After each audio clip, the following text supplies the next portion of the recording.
कि ये उपलब्धियां कुछ समय तक साथ रहती हैं।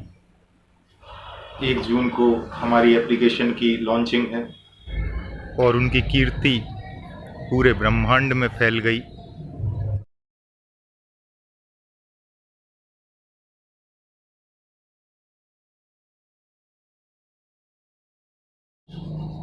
नर्मदे हर हमारी कंपनी विवाहा इम्प्रेसा पिछले 2 सालों से एक एप्लीकेशन पर काम कर रही है।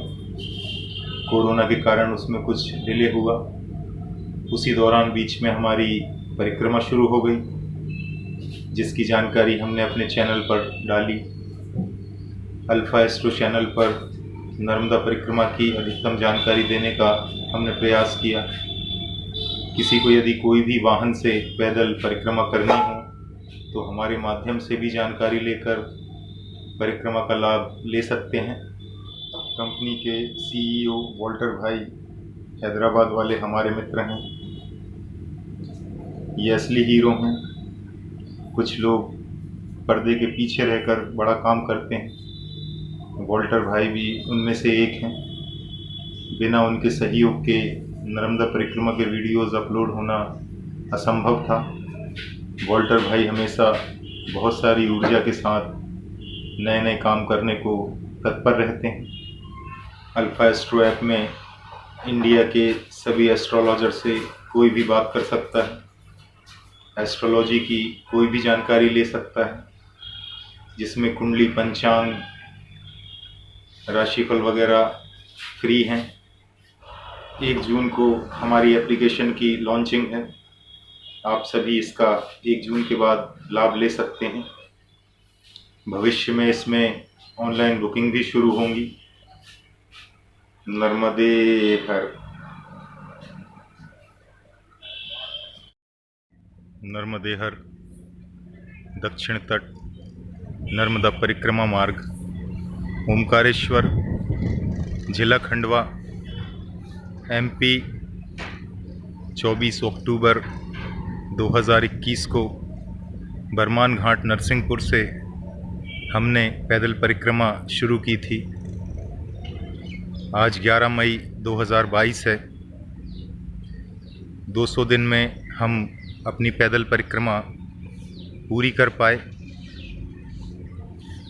नर्मदा जी सिर्फ एक नदी हैं पूरी दुनिया में जिनकी परिक्रमा होती है, और यदि कोई पैदल अकेला परिक्रमा करता है तो ये अपने बल पे करना असंभव है। अकेले 4000 किलोमीटर पैदल चलते हुए 3 स्टेटों से गुज़रते हुए बहुत सारे साहस, ऊर्जा और धैर्य की ज़रूरत होती है, जो माँ नर्मदा की कृपा से यात्रा के दौरान स्वतः प्राप्त होती है। धरती पर दूसरे पानी की तरह ये कोई साधारण पानी नहीं है। ये जल तत्व है, असाधारण है और विपरीत दिशा में बह रहा है। जो भी व्यक्ति इस जल के जितने निकट जाएगा वो उतना शीतल, उतना निर्मल होता जाएगा। पैदल नर्मदा परिक्रमा करना तपस्या से भी बड़ी तपस्या है। यदि कोई नरेंद्र मोदी बन जाए या बिल गेट्स बन जाए तो ये उससे भी बड़ा काम है, क्योंकि ये उपलब्धियां कुछ समय तक साथ रहती हैं, पर इस पैदल परिक्रमा की तपस्या का फल कई जन्मों तक प्राप्त होता है। और जो पूर्वज मुक्ति के लिए रुके हुए हैं उनको भी शिवधाम की प्राप्ति होती है। ये कोई कपोल कल्पित बात नहीं, इसका नर्मदा पुराण में उल्लेख है।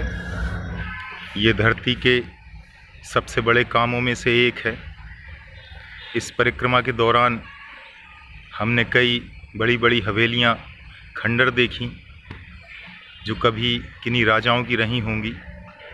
वो कहाँ चले गए, आज उनका नामो निशान तक नहीं है। क्या हस्ती है आदमी की इसी मिट्टी से पैदा होने वाला आदमी इसी मिट्टी में मिल जाएगा। ये हमें सीख देता है कि मानव जन्म सेवा के लिए मिला है, परोपकार के लिए मिला है और भजन करने के लिए मिला है। यदि व्यक्ति अपनी समस्याओं को छोड़कर सेवा में, समाज के हित में, राष्ट्र के हित में कार्य करता है तो उसका जीवन सफल है। जब से नर्मदा मैया हैं तब से आज तक जिन लोगों ने भी ऐसा जीवन जिया वो मरने के बाद भी अमर हो गए और उनकी कीर्ति पूरे ब्रह्मांड में फैल गई। आज 11 मई 2022 को हमारी ये महायात्रा पूरी होती है। ज़्यादा समय न लेते हुए पूरी दुनिया में शांति रहे, प्रेम रहे, ये प्रार्थना करते हैं नर्मदा मैया से। अल्फा एस्ट्रो चैनल नर्मदा परिक्रमा सीरीज़, विनय शुक्ला, गाडरवारा, और इसी के साथ हम अपनी वाणी को विराम देते हैं। नर्मदे हर।